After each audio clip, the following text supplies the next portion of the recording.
Hello, and welcome to Sobercast. We provide AA speaker meetings and workshops in a podcast format.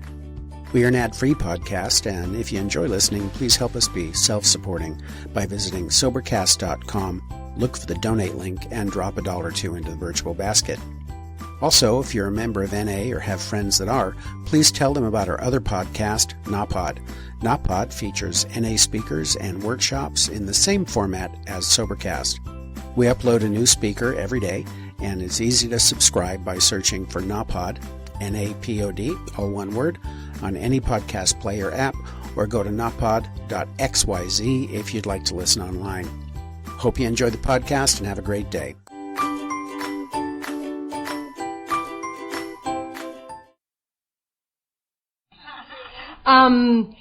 It's about 10 minutes after 4. We're going to try to keep this meeting to an hour, so we'll be done by 5 o'clock, about 10 minutes or so per speaker, and that's it. It's all yours.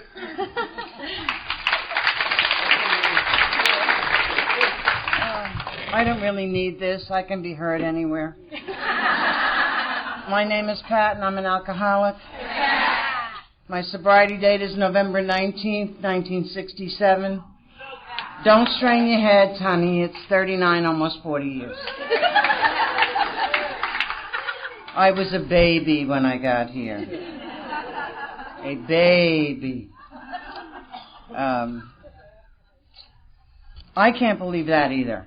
I mean, there are times when people say to me, gee, you're coming up on 40 years. And I say, oh, it's just another day. But between you and I, not so much, no. It's really quite incredible that I'm sober this long. And for the ladies who didn't come here, you can tell them I told you a secret. How to get to be an old-timer. You don't drink, and you don't die. Okay? Tell you another secret about old-timers. An old-timer won't go around the corner to hear you speak, but he'll travel 30 miles to speak himself. That's an old-timer.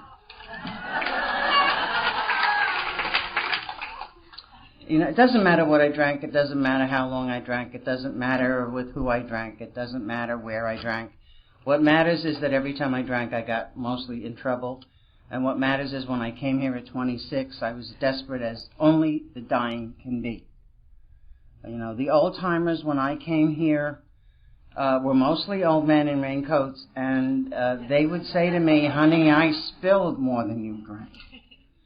Well, maybe so, but it's been almost 40 years, and every time I take a blood test, I still have a liver insufficiency. So I don't know how much they spilled, but I drank a lot. See, when I was out there, I was tough, you know, independent, ball buster, victim. Now, if you can identify with that, you're an alcoholic. Okay? I was tough and I was hard and I didn't need anybody, and I was afraid of all of you. I couldn't go from one day to the next without an enabler, something, a crutch, if you will. And my crutch was alcohol. Alcohol to me was great because it was available everywhere. You went to somebody's house, they'd say, would you like a drink? What they didn't realize is I wanted the bottle, you know. One drink just wasn't going to do it, but you know, you could always have a drink. I've never gone anywhere when someone says to me, would you like a snort? Would you like to do a line? Here's a needle, you want to shoot up? No, nobody's ever asked me that. But almost everywhere I go, people say, would you like a drink? You know. So it was socially acceptable. The way I drank was not socially acceptable. But drinking was socially acceptable. I came here because I had tried to control my drinking, and for any of you that know what that's like, it's pure hell for an alcoholic. And most people who don't have a problem with alcohol don't try to control it.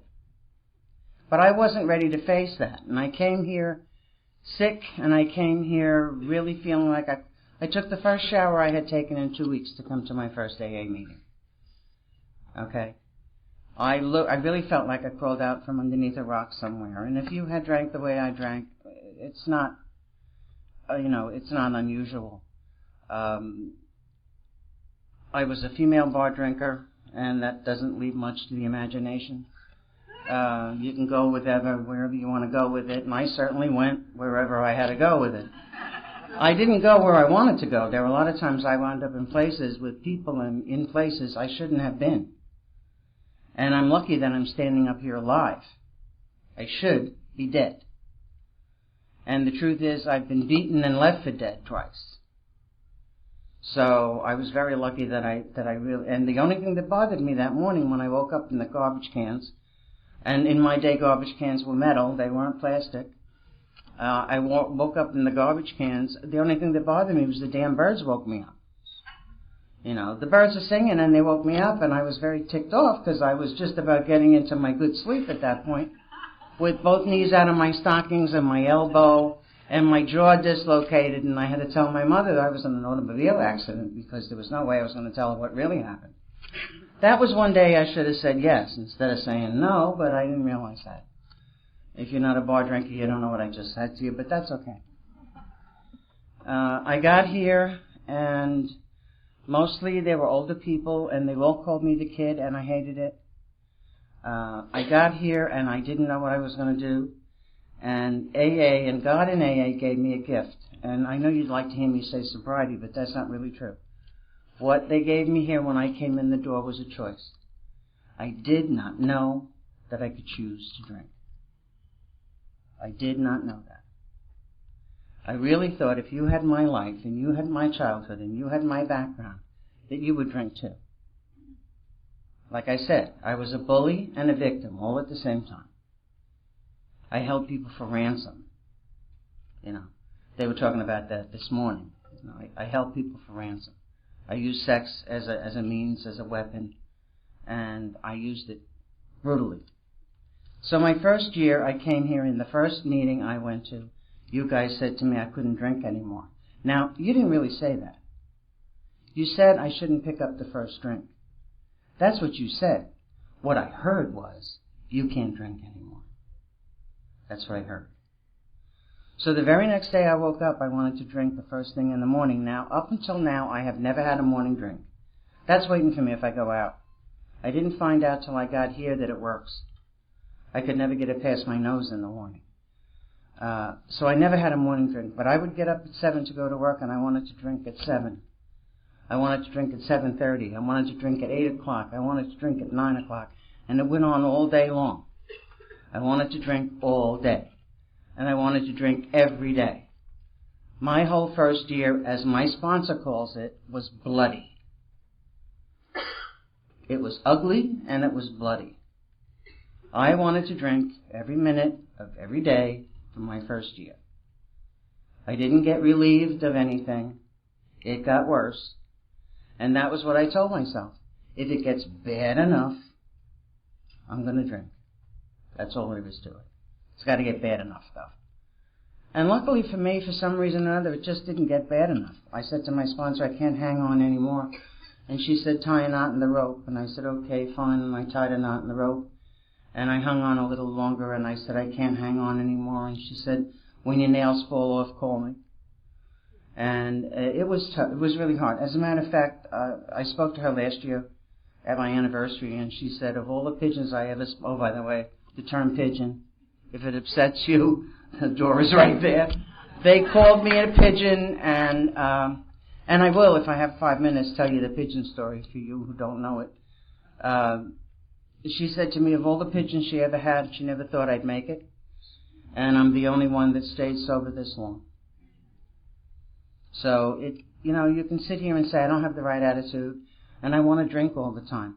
Yeah, of course you want to drink all the time. You're an alcoholic. This is what I do. I drink. When I'm happy, I drink. When I'm sad, I drink. When I'm hungry, I drink. When I'm full, I drink. I drink. That's what I do. I drink. And anything that doesn't have anything to do with drinking, I don't want to go anywhere near it.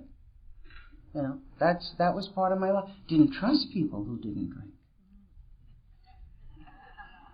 I'd be somewhere and someone would say, I'll have a ginger ale.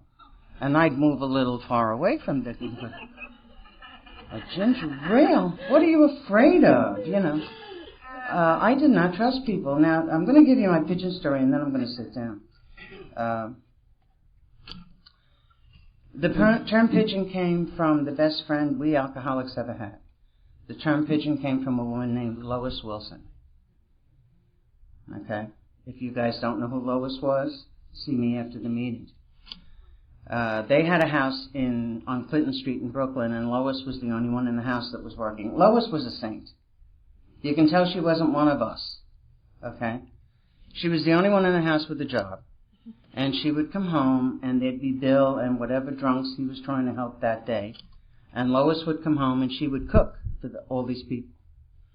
And she came through, and there were 4 or 5 guys sitting out on the stoop. Now in New York, if you're not a New Yorker, you don't know quite what a stoop is.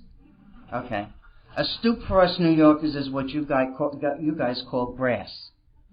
All right. And in New York, pigeons are the only wildlife we have. So she came home, and on the stoop were these 3 or 4 guys waiting for Bill. And she went in the house and said to him, "Your pigeons are waiting for you." Okay? So, pigeons, and the term stuck because we as sponsors bring you in as a pigeon, and our job is to teach you to fly. Okay? The other thing is, in World War I, pigeons saved lives. They were used as carrier pigeons to carry messages from one troop to another, from one battalion to another. Pigeons saved lives.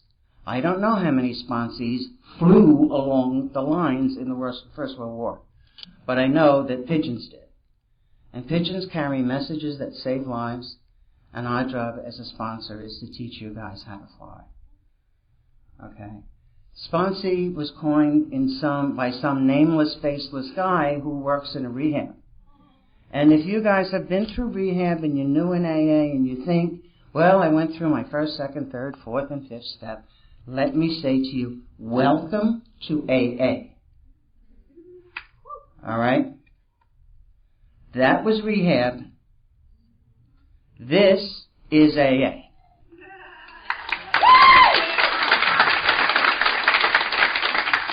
Yeah, we're in trouble here. We are in trouble. But it isn't the newcomer who comes in here dual addicted. It's not them that's causing our problems. It's us old-timers. Us. Because who's supposed to keep this program pure? The newcomer? No. Us. When I came in here, old-timers were not gutless wonders like I am. And I take the blame for this. The old-timers, when I came in, called themselves recovered alcoholics. Not cured, recovered. Now we're into recovering and whatever the hell. The old-timers said recovered. They were recovered from alcoholism one day at a time, by the grace of God. The old-timers in AA, when I came in, were ready to carry the banner of traditions.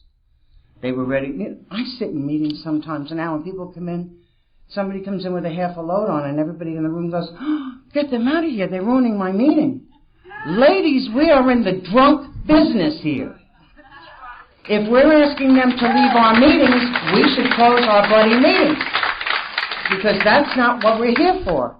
The only thing I know how to do is stay sober one day at a time. The only thing I can do is help you with your alcoholism problem. I don't know about your husband. I may be married 43 years and everybody wants to know how I did it. But I tell them everything the same thing. Gotta go talk to my husband. I have no idea how this happened. 43 years. I have no clue. He's the one that worked the marriage, not me. Okay? But I do know how to stay sober 40 years. You want to know how to stay 40 years sober, you come and talk to me. If you're going to go to a therapist in a rehab, he ain't going to give you that message. Because he doesn't know how. He has a book. That's what he's got. I've got a big book. And that's what I have to stay with, the big book. The newcomers have not ruined this program. Those of us who are old-timers, that the old-timers passed the baton to us, we dropped it. Because somewhere along the line we went to the Spock School of AA.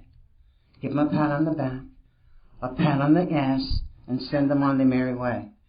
Folks, we are loving people to death. It's time we stood up and said, this is AA, this is our traditions, this is our program, this is our big book. First time a girl asked me to sponsor her, I have one question. Do you mind the term pigeon? And if she says to me, I'd rather be called sponsee, I say to her, wonderful. Go find someone who'll do that for you. I won't. We're not going to communicate at all. The second thing I tell them is don't lie to me. We're building a relationship of trust here, and if you lie to me, I can't trust you. I'll allow you to tell me you don't want to talk about it, and I won't push you. But don't lie to me. Because what you're doing is you're letting go of your lifeline. Those of us who have been here more than 10, 15 years, I've lost both parents, I've lost a child, I've lost dogs, I've lost cats, I've had grandchildren, I've had children. All of these things have happened to me, and I have not had to pick up a drink because of you guys. Because of what's in the book. It's not magic. It's what's in the book, and it's you people here that stay sober, and the people who were here before I was. The ones who told me, take the cotton out of your ears, put it in your mouth, sit down and shut up. People who learned and knew how to conduct a meeting. Guys, when you're sitting up in the front of the room and you're leading a meeting, you're not just there to listen to somebody drone on for 15 minutes who's just come into the program. You're the leader of the meeting. You're supposed to pass it on to someone who's got something to share. They told me, you have nothing to tell us. The only thing you know how to do is get drunk. You want to know how to get sober, you got to listen to the people who know how. You know, you need to talk, you need to share. That's wonderful. That's what after the meeting is for. That's what after the meeting is for. Don't get here as the meeting starts and run out the door when the meeting is over.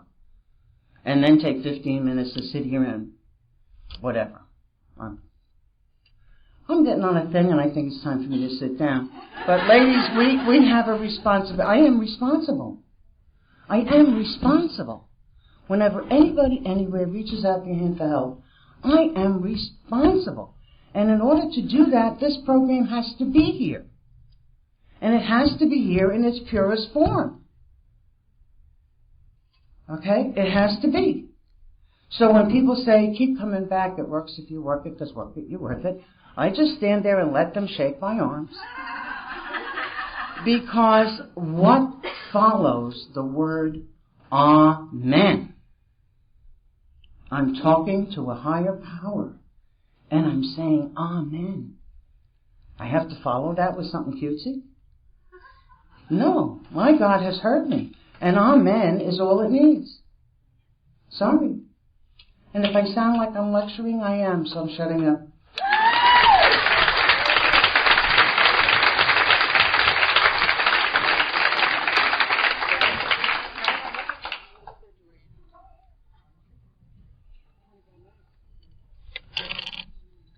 I'm Ramona, and I'm an alcoholic. Yeah. Can you hear me? Okay. I'm Ramona, and I'm an alcoholic. And I'll say amen. And I think I can go shut up, because how am I going to follow that?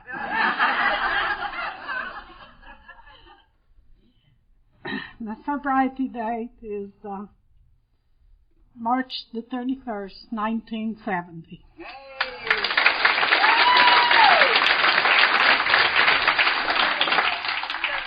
And Orla Vista is my home group.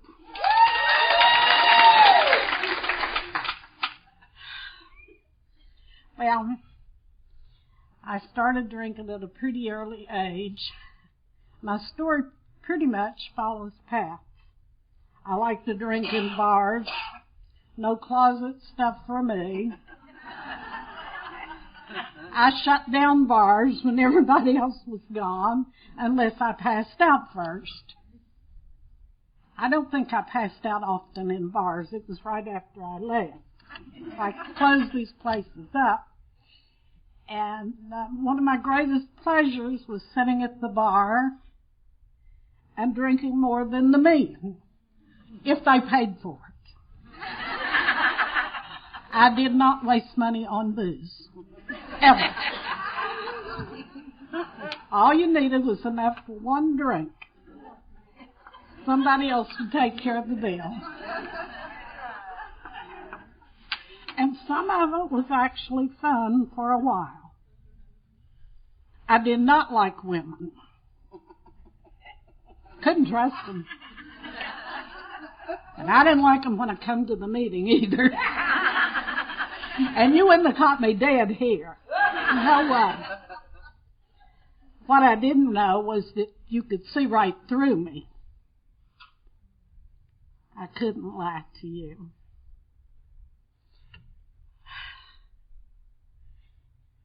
Just before I got to AA, I had something that happened to me. I had a spinal surgery. And God took the desire to drink away from me.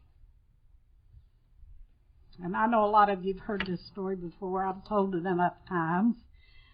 That I thought that I was healed. And I was in the sense if I never picked up another drink, but our minds don't work like that. I didn't drink at all for a while, and my husband was in the military, and I went to a party one night. I didn't have anything to drink, and it was almost over. And that was the one time I really did have two. You know, we never have more than two. But I had 2 drinks and went home and remembered everything, and nothing happened. I'm healed.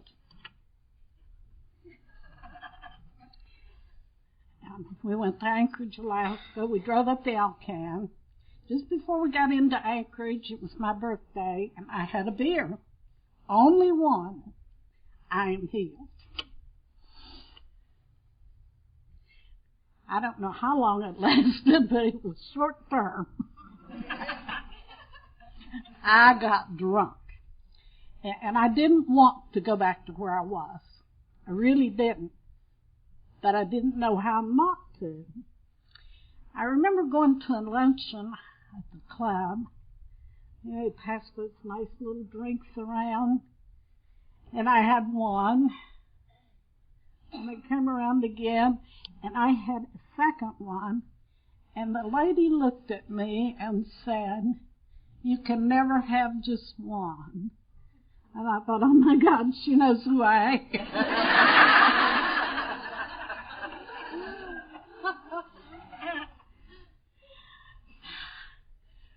So I started actually going to a little Bible study on base. And about the 3rd meeting, the lady that was doing the meeting said, next week when you come back, we're all going to take our mask off and we're going to be just who we are.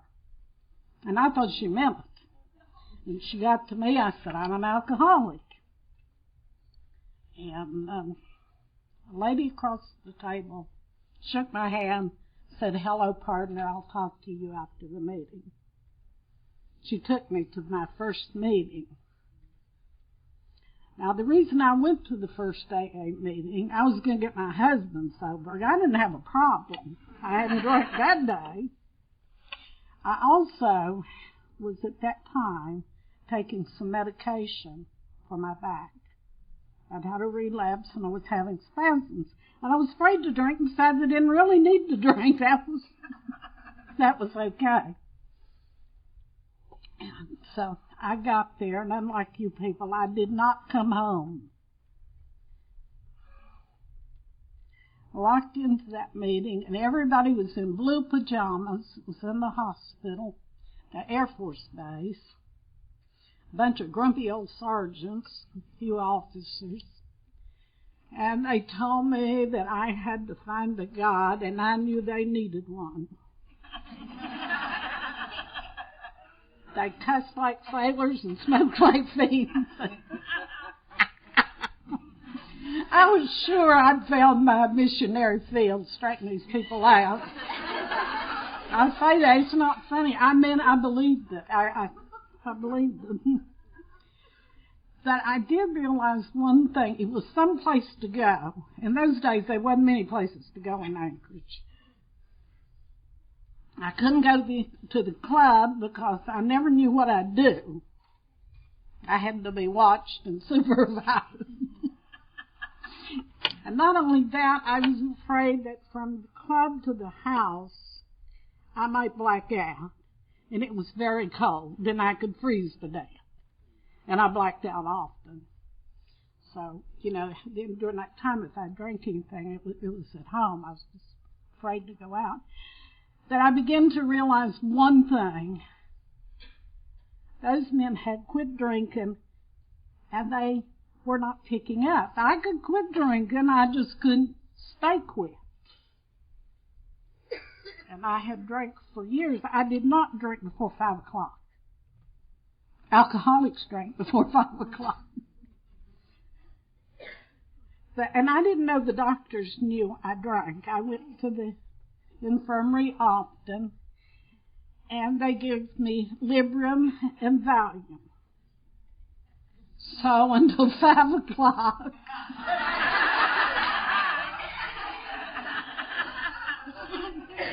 and one of the other reasons I couldn't drink before 5 o'clock is my house was always stocked with booze. But if I had drank in the afternoon, you see, I would have been out.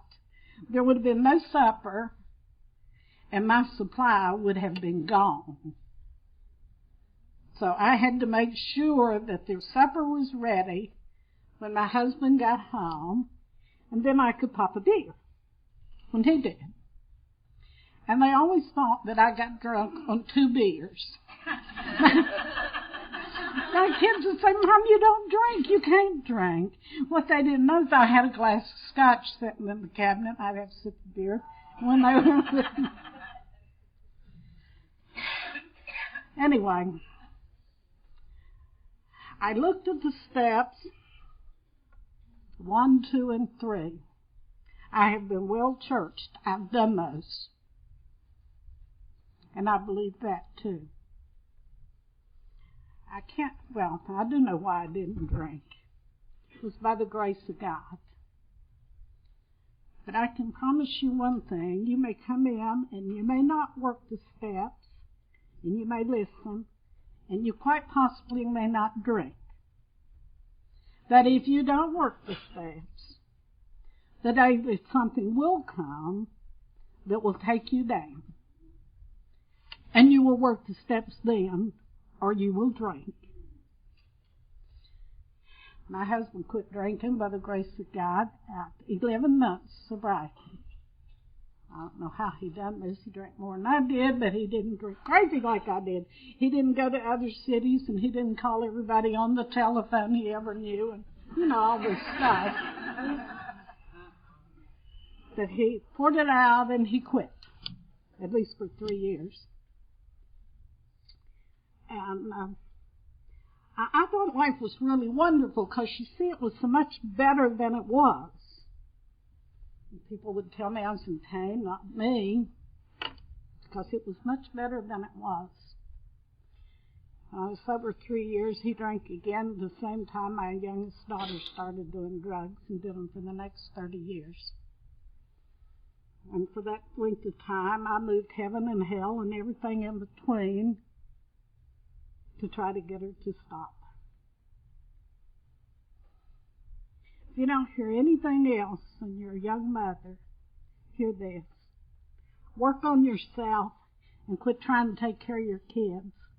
Because if you get better, they'll get better.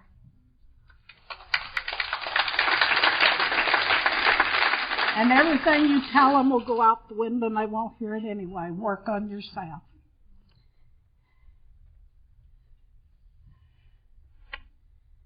I had a lot of years in there, and a lot of good years. I had a lot of sponsees, and I went on a lot of calls, and I don't know if they got sober or not, but you see, I stayed sober. You couldn't call me at the wrong time of day. You couldn't be too bad, and, you got to be addicted to something that's as good as anything. It worked to keep me sober.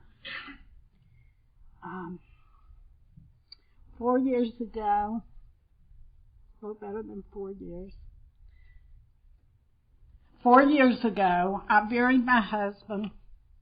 I was able to take care of him, bring him home. And the good news was when he quit drinking, The doctors told him he'd die in 5 years anyway from cirrhosis of the liver. He lived another 30 years, and he died of cirrhosis of the liver and bled to death. But he got 30 years, and he died sober. Thank God for that. And the night that before he died, my great-grandson, who's the joy of my life, father, was murdered, and he saw it happen. So we had the 2 funerals in 1 week, and I had to bring them home with me. Well, I didn't have to, but they didn't have anywhere else to go. And on the way home from the funeral, we got hit by a truck. Last week, I still was picking glass out of my car, believe it or not, from where it shattered so much glass. But I didn't get hurt, and I didn't have to drink. A year and 4 months ago, they fished my daughter out of a lake a mile from my house. And the only way we could identify her was by the tattoos. That was the only thing that wasn't destroyed. They were never able to find out where she was murdered, how she was murdered. No answers except she was in the lake. That you people were there for me. I went to Lake Hill that weekend, and God was good, and I didn't have to drink. That was my baby. You're not supposed to have to bury your baby. And I don't tell you that because I want you to feel sorry for me. I want you to know you can walk through anything and not drink. But I also want to tell you the danger spot. That's when you get all the bills paid and you get a new car and you get some clothes and some jewelry and things are going good. That's your danger spot. Not when you're afraid you'll drink. That's not it. The people that I see go back out, it's when things get good and they just don't seem to know what to do with it. Why it didn't happen to me? God chose not to. God chose not to. When my husband died, I want you to know that I didn't know how to pump gas. I hadn't paid a bill since the last time he went overseas, and that had been a while. I didn't know what my electric bill was. I had not run a sweeper for 3 years at least. And I had it all. But I'm one of them stubborn, independent women yet, not just when I drank. And I learned how to pump gas, and I learned how to do whatever I needed to do.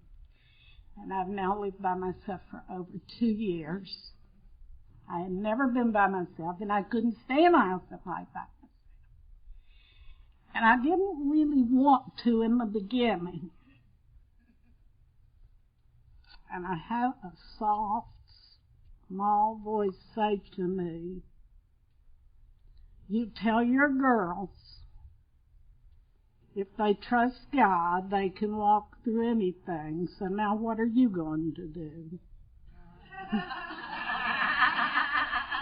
So I stayed by myself. And I'm so glad I did.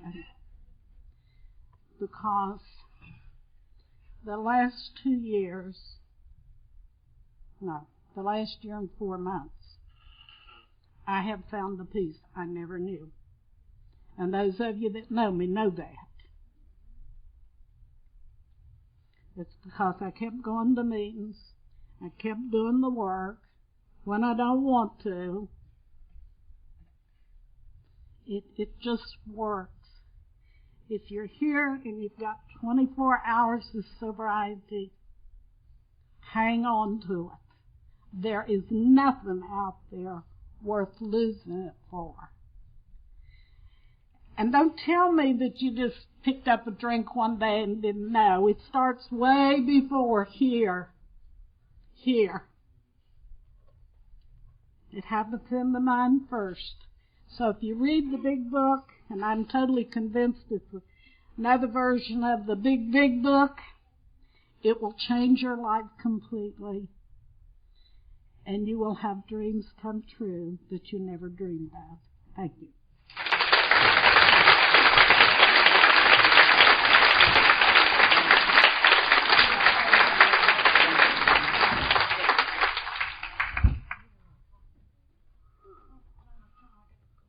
Guess it's my turn.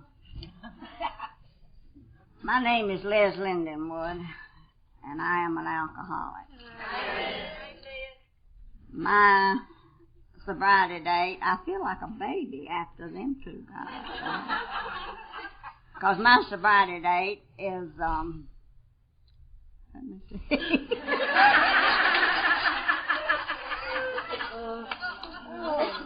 1975, August the 1st. I did remember that. August 1st. We old people in AA. I wished I had some words of wisdom to tell you.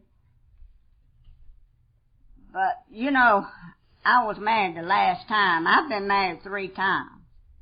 And all my husbands are dead.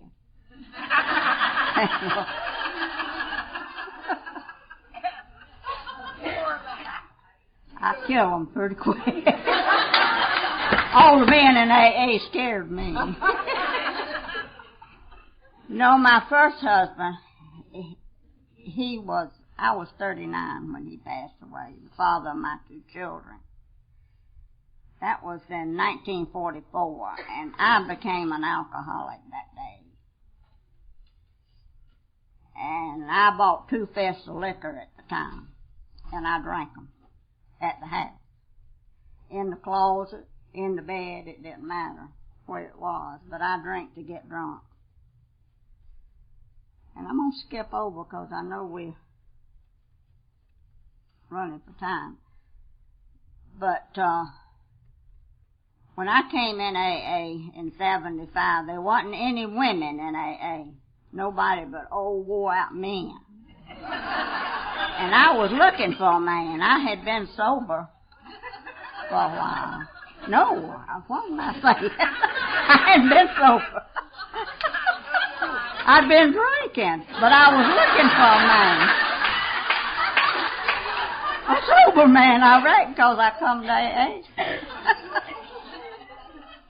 I was married. My last husband died in 1998. He was the Arkansas traveler, Charles Lindenwood. And that's the reason I don't get up and say nothing, because he did all the talking. He used to say, Liz, if you would go with me on all these trips, you could talk, and then I could talk. And I'd say, okay.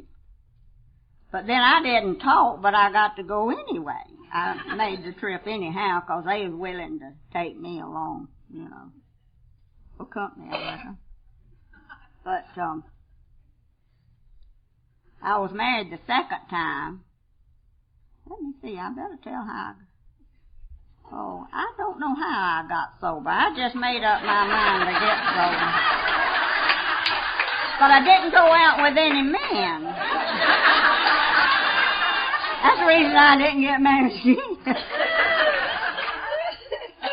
I just stayed home and drank liquor and just had a good time by myself, mostly.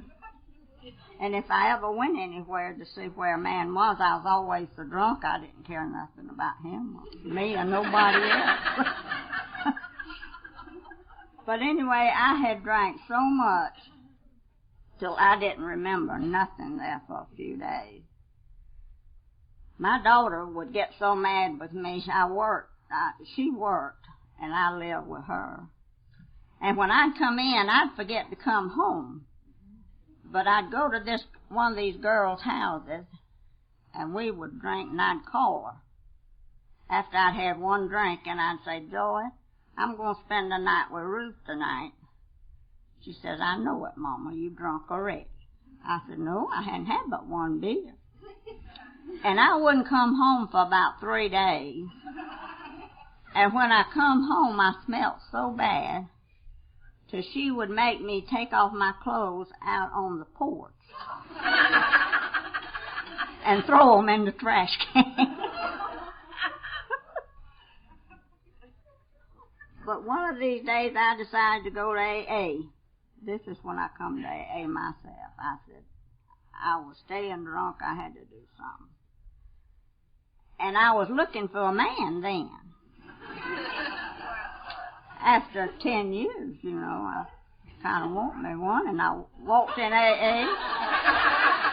God, there wasn't nothing in there but these old men. And they was all wore out. I said, I don't want nothing, y'all. And the women in the Al-Anon group, they didn't like me at all. There wasn't none of them speak to me. And I never could understand that. But they all thought I wanted their husband. That's what they thought, but I sure didn't want them. Anyway, after a while, one of those men that was right nice looking, his wife died. So I said, and he had been sober a long time. And I said, Lord, I need him. And he was GSR and ABC and everything else. And then I missed him. He was that. So he was nice looking, a tall fella. But we were married just a year. We got along real good, and I really did like him. I don't think I know what love is, but that kind. And he didn't live but a year before we found out he had cancer of the throat. And he didn't live but 2 more years, and he passed away. And I stayed on in AA. And, I want to tell you this, though. About to forget the name. How I met Charles. My husband had met him before, and he just loved that man, old Charlie. He said, I'm going to have him to talk for my birthday party. I said, all right. So he came. He spent the night at my house. He talked for his anniversary. And we still, when Pete was in the hospital in Gainesville, he went to see him and all, so I got to knowing him real well. But I waited a year. Somebody told me after they passed away, you're supposed to wait a year. I think he'd been dead just about a year. Charles had called me, and I said, no, I'm supposed to wait a year before we have anything to do with each other. And I came by his house in Winter Garden, and, of course, I come after him. That's the only way I'd go with any man. And I was on my way to the Yucatan Territory with my late husband's son and his wife. So naturally we went there, and I had to come back by to see him again. And then, of course, he had to go to Douglas to see me, and I had to come back to see him. And so we got married eventually.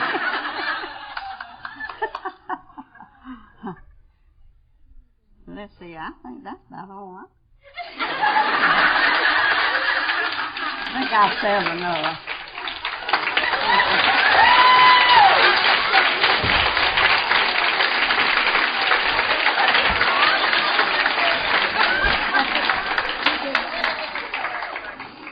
Okay. You can see my hair ain't gray. I'm a real alcoholic, and my name is Catherine Hill. And my sobriety date is April 4th, 1981. And I am the baby. This is a tremendous amount of wisdom, and I'm in awe of it, and I don't know that I can really add anything to it, and I don't have much time anyway, but I can talk fast. How it was and what happened and how it is now, it was really bad, and it got a whole lot worse, And I know that you all know what I'm talking about. I went places with alcohol that I never want to go back to, and I went there with people that I never intended to go there with, and woke up in places that I didn't know where they were and what I'd done. And when people say I blacked out, I always blacked out, always. Whenever I drank, I had a blackout. And I never had one drink, and I just, yeah, right, one drink, what is that? And I used to tell people that was a joke, and then I'd think, well, yeah, I had one drink if you count that I was using the same glass all night long, and but I never had a drink. That was, I always drank for one purpose, and that purpose was to make these voices up here shut up. And I remember watching Ted on the Hot Tin Roof, and that guy saying something about he drank until he heard the click, and that's what I drank for. Till I could hear that click, and they would stop. Because I didn't like them, and the other reason I drank was because the world sucked, and I didn't want to be in it. And when it got really, really bad, people talk about that you come to that place where you know that you can't drink, but you know that you can't not drink, and then you're screwed. And that's where I was. And the other option, of course, was to kill myself, and I was too afraid to do that because I was going to that place where bad people went because I'd done bad things, and so I was sitting in my little stinky trailer in Miami, and I said, God, help! I don't want to die, but I didn't really want to live either. And the notion came to me that if I called Alcoholics Anonymous, they might be able to help me because I knew that's where you went when you didn't want to drink anymore. And, of course, I really still wanted to drink, but I didn't want to live the way I was living, and I didn't want to feel this way. So I called AA, and they offered me a meeting that night, and I said, no, I have to go to work. Because I had to go to work, I worked at a bar. And I knew that when I went to Alcoholics Anonymous, I would never be able to drink again, and I knew that would be just a horrible thing. And so I thought if I went to work that night, I could get really, really drunk for one last time. But it didn't work. And that was the only time in my entire drinking career when I really wanted to get drunk, and I couldn't. It was awful. I just kept pouring it in, and I was stone-ass sober. Excuse me, I can't say ass. And I went to my meeting the next day, and all those old men that she was talking about were there. It was in Little River in Miami, and there was actually a guy downstairs from where the meeting was in a raincoat. And I knew that's what it was going to be. I knew that it would be all old men that didn't have a clue about what life was about. So I went upstairs, and there were a few guys like that there. But there was also a woman there named Marilyn, and she bought me a big book and gave it to me and said, these are going to be the best days of your life. And I looked at her like she was insane. But that's all right, because she was right. And what is it like now? I got to tell you something. I really loved what you said, Pat.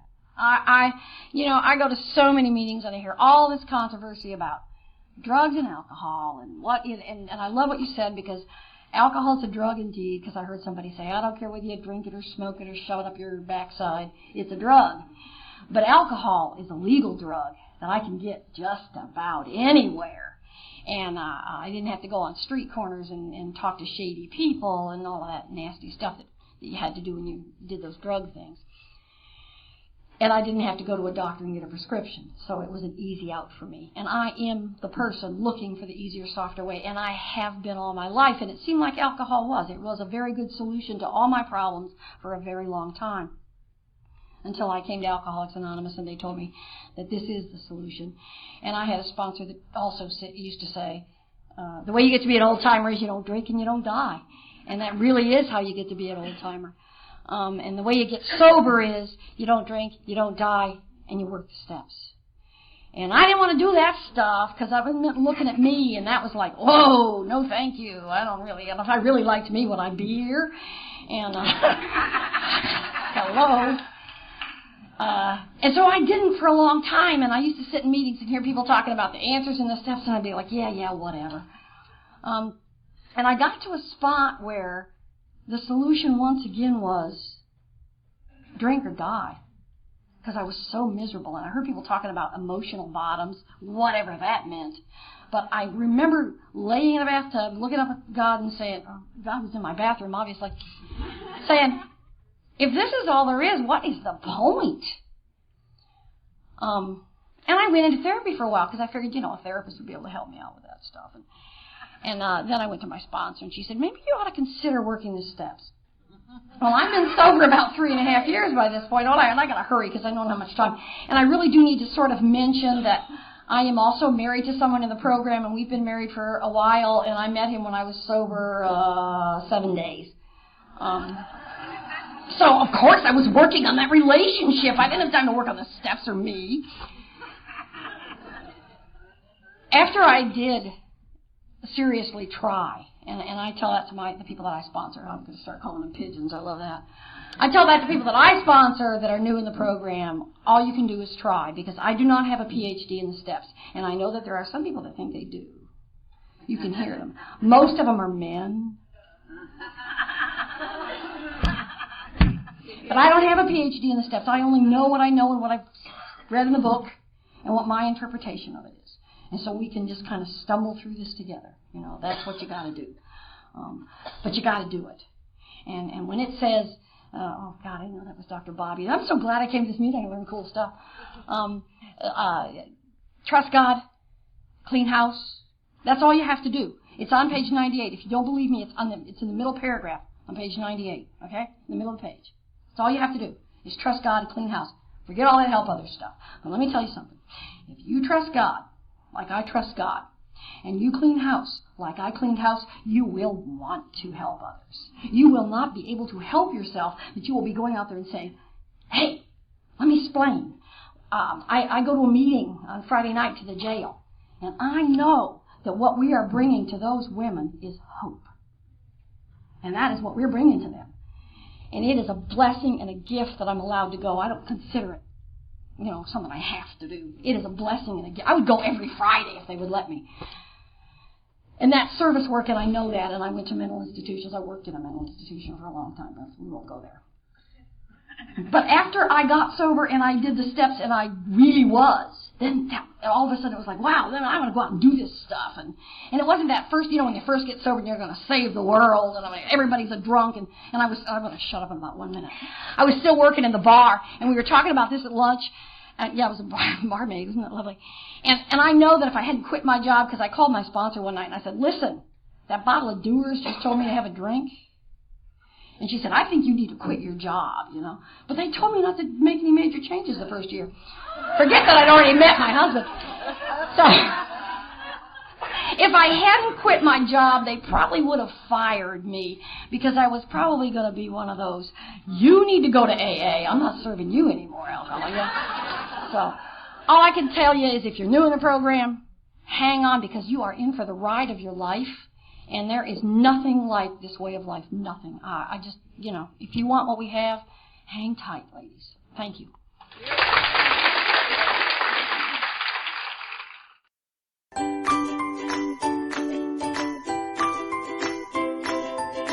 Thanks for listening. I hope you enjoyed the podcast. Sobercast is ad-free, and we'd like your help in order to keep it that way. So if you'd like to help us be self-supporting by pledging $1 or $2 a month, visit Sobercast.com and look for the donate links. Thank you very much.